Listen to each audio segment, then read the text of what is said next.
আসসালামু আলাইকুম। আজকে ভাদ্র মাসের 4 দিন। ভাদ্র মাসের আকাশে কিন্তু সাদা মেঘের ভেলা ভাসে, এটা আমরা সবাই জানি। আমাদের কাজ কিন্তু প্রায় শেষের দিকে, মানে আমাদের পাটের কাজ টোটালি শেষ। এখন শুধু পাশের জাগ উঠবে আর সেটা সিলতে হবে, আর ধানের কাজটাও মোটামুটি শেষের দিকে চলে আসছে। এই যে আজকে আমরা যতগুলো কাজ করলাম, এই কাজে টোটাল হিসাব করে দেখলাম যে আমরা 1 সপ্তাহ বা তার বেশি কাজ করেছি। যদি না করে শ্রমিক দিয়ে করাতাম তাহলে আমাদের বিল দিতে হতো প্রায় 10,000 টাকা। এই 10,000 টাকা মূলত আমাদের লাভ।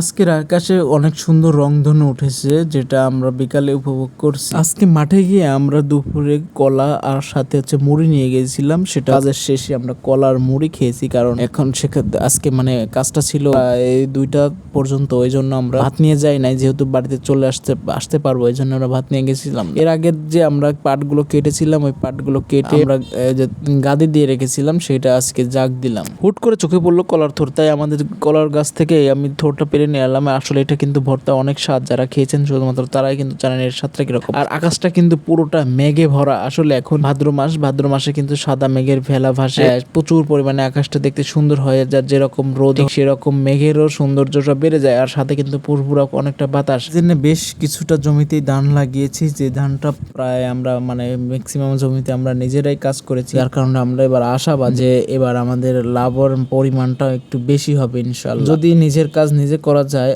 আর ওই পরিশ্রমটা কিন্তু নিজের উপরে, মানে ওই পারিশ্রমিকটা কিন্তু নিজের জন্যই থেকে যায়, যার কারণে লাভটা অনেক বেশি হয়। তো কৃষিকাজ এমন একটি কাজ, যে কাজে আপনি নিজে হাত যদি দিতে পারেন তাহলে সেখানে লাভটা আপনি বেশি। আজ কয়েকটা দিন মাঠে কাজ করতে করতে আমার পায়ের অবস্থা একদম বেহাল। আমার পায়ে কিন্তু অনেকগুলো মানে অনেক জায়গায় কেটে গেছে, অনেক জায়গায় মানে অনেকটা ব্যথা করে আর কি। মাঠে পানি পড়লে পারে সেখানে ব্যথা লাগে, কাদা লাগলে ব্যথা লাগে। তো সবাই ভালো থাকবেন, ধন্যবাদ।